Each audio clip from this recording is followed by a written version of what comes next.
नमस्कार, मैं हूं अतुल चौरसिया। आपका खर्चा आपकी चर्चा हफ्ता दर हफ्ता हम एक बार फिर से लेकर आए हैं न्यूज़ लॉन्ड्री का हिंदी पॉडकास्ट एनएल चर्चा। आज चर्चा में स्टूडियो में हमारे साथ एक पूरा पैनल मौजूद है और जो सबसे महत्वपूर्ण बातचीत होने वाली है वो है बिहार में विधानसभा चुनाव से पहले जो चुनाव आयोग ने एक स्पेशल इंटेंसिव रिवीजन मतदाता सूचियों का करवाने का फैसला किया है, उसके इर्द गिर्द बातचीत होगी। और जो मेहमान हमारे साथ स्टूडियो में हैं उनका मैं आप लोगों से परिचय भी करवाऊंगा, सुर्खियां भी बताएंगे और एक दो बहुत ज़रूरी जानकारियां हैं जो न्यूज़ लॉन्ड्री के कैंपेन से जुड़ी हैं, न्यूज़ लॉन्ड्री पर जो चल रही हैं उनके बारे में। सबसे पहले हमारे साथ जुड़ने वाले मेहमान हमारे साथ हृदय जोशी मौजूद हैं।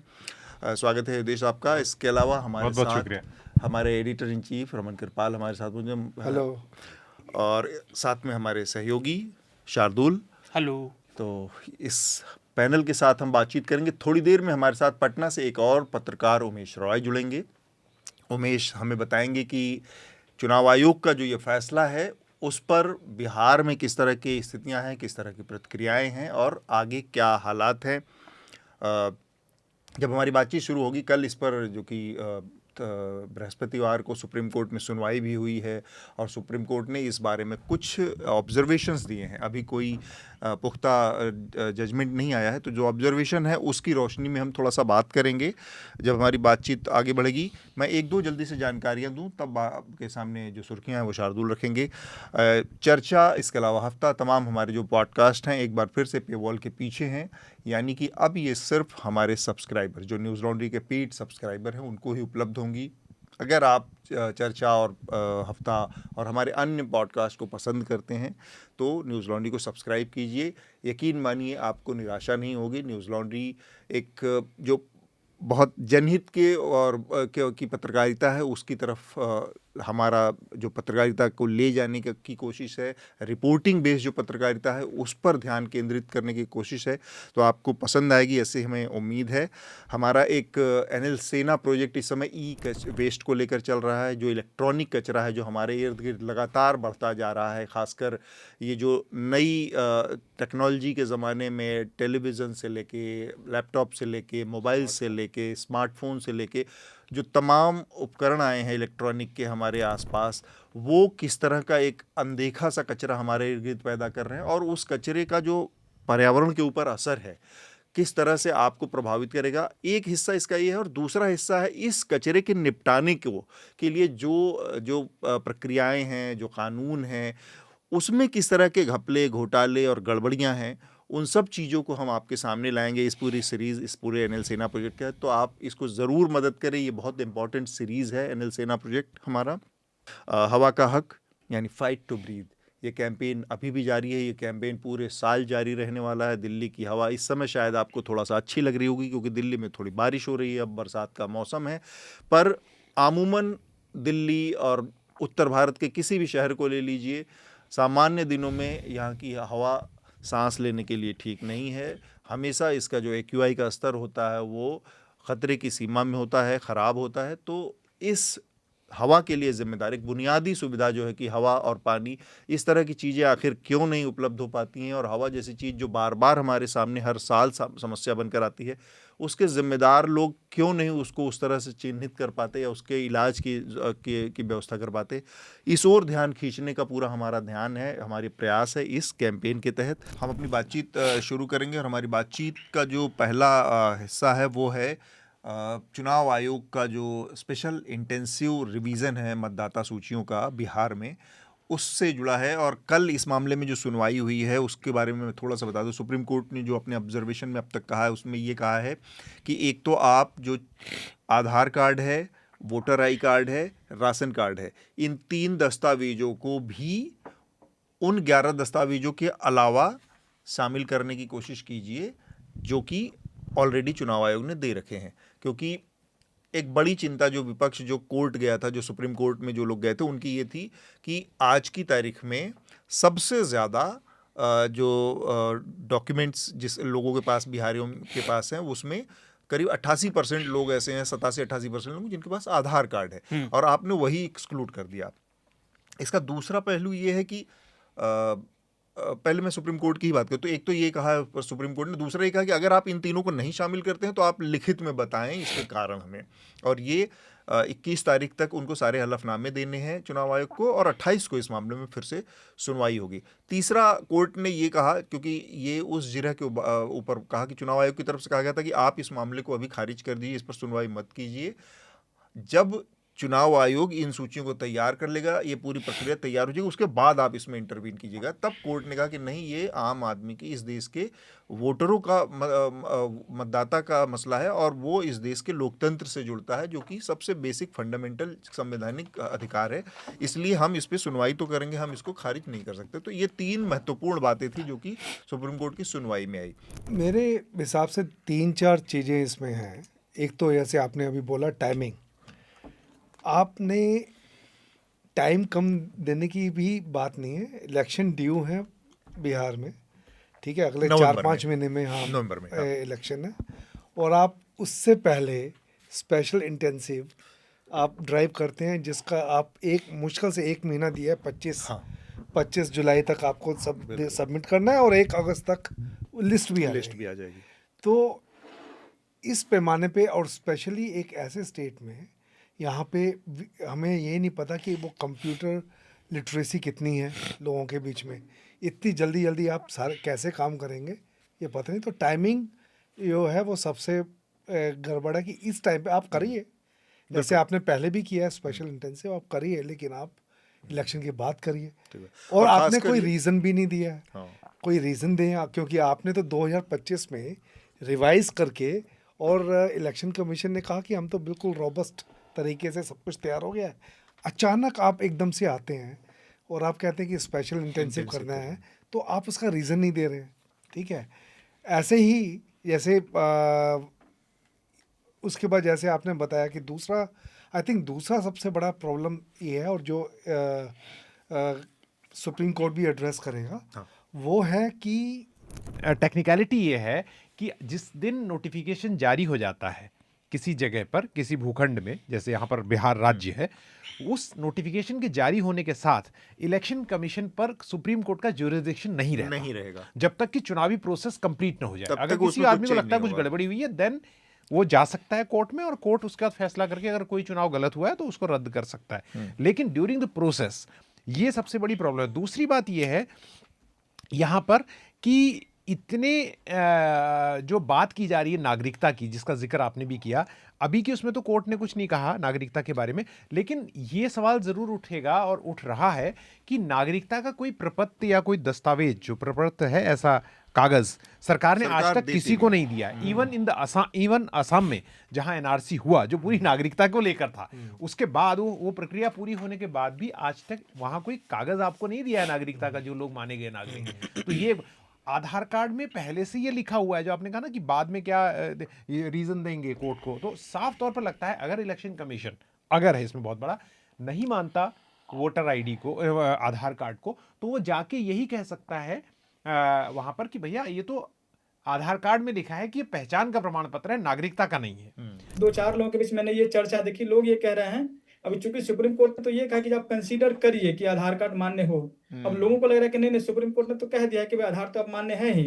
तो मैंने जब उनसे कहा कि नहीं, ये सुप्रीम कोर्ट ने ये नहीं कहा, उन्होंने कहा कि आप कंसीडर करिए इसको। उन्होंने कहा ऐसा है क्या? हमको तो लगा कि सुप्रीम कोर्ट ने कहा है कि नहीं, आधार कार्ड तो मान्य है।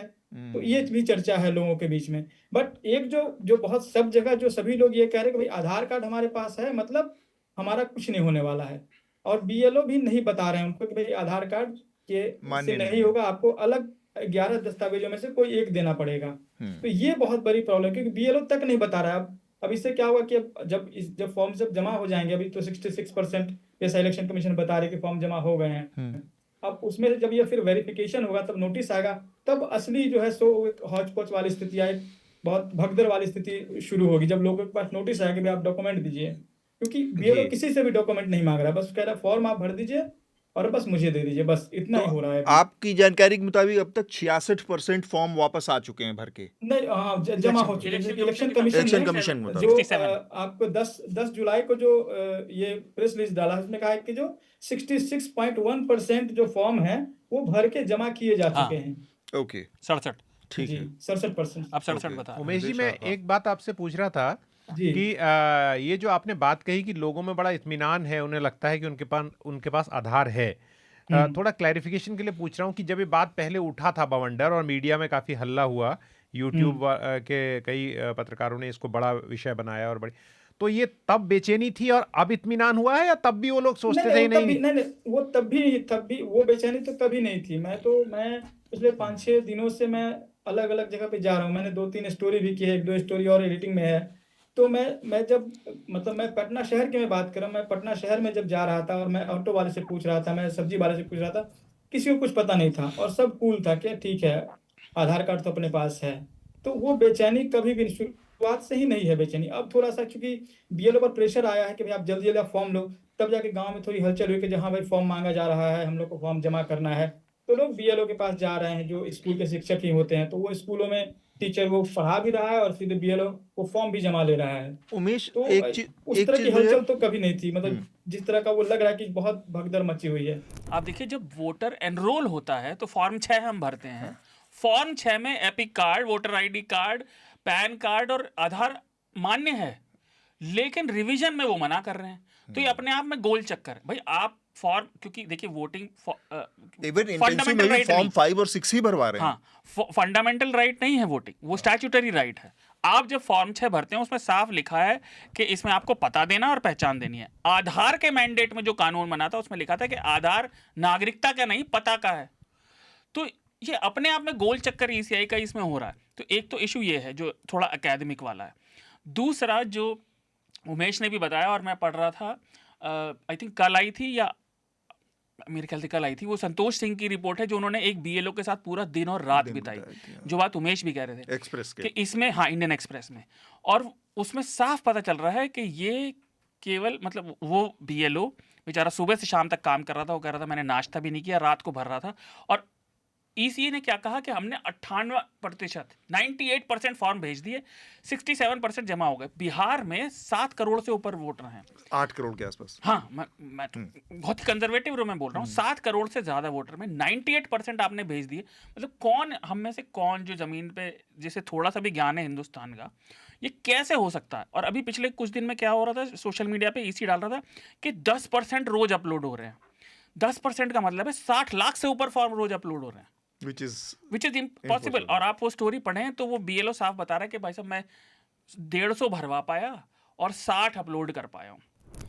नेता और अभिनेता दोनों से जुड़ा मसला है। अभी कुछ दिन पहले, मतलब इस पूरे पिछले हफ्ते में ही चर्चा रही कि फिर से स्मृति ईरानी सास भी कभी बहू के सीरियल के जरिए वापसी कर रही हैं स्मॉल स्क्रीन पर, और उनका जो अभिनय का जो करियर था वो फिर से शुरू हो रहा है। तो ये एक नॉर्मल तरीके से जो देखी गई, जो न्यूज़ साइकिल जिसको हम फॉलो करते हैं, तो एक बड़ी साधारण सी और एक आम सी बात लगी कि ठीक है, उनका पुराना पेशा था उसको वो फिर से रिवाइव कर रही हैं। लेकिन स्मृति ईरानी का जो कद था, जिस तरह से उनकी जो पिछले 10-12 साल का खासकर जो करियर का हिस्सा रहा, वो काफ़ी चमत्कारिक रहा था। वो सबसे लोकसभा में किसी सदन की सदस्य नहीं थे, लोकसभा का चुनाव हार गई थी, लेकिन उसके बावजूद वो कैबिनेट मिनिस्टर बनी। तो पहली बार में तो जब प्रधानमंत्री मोदी पहली बार प्रधानमंत्री बने तब, तो उनका जो कद था, उनका जो राजनीतिक चढ़ाव था, वो बहुत ही एक्सेप्शनल था। और ऐसा होता रहता, बहुत सारे लोगों के ऐसे एक्सेप्शनल उतार चढ़ाव राजनीति में हुए। तो स्मृति ईरानी उस लिहाज से सबकी नज़रों में आई थी, एक बहुत ताकतवर बनकर नेता। और आज फेसबुक में कोई हमारे चंद्रशेखर करकेती हैं, वो आरटीआई एक्टिविस्ट, उन्होंने बड़ी अच्छी बात लिखी थी। उनका था बीजेपी के पास बहुत अच्छा मौका था कि वो एक विमेन प्रेसिडेंट बना सकते थे इस समय।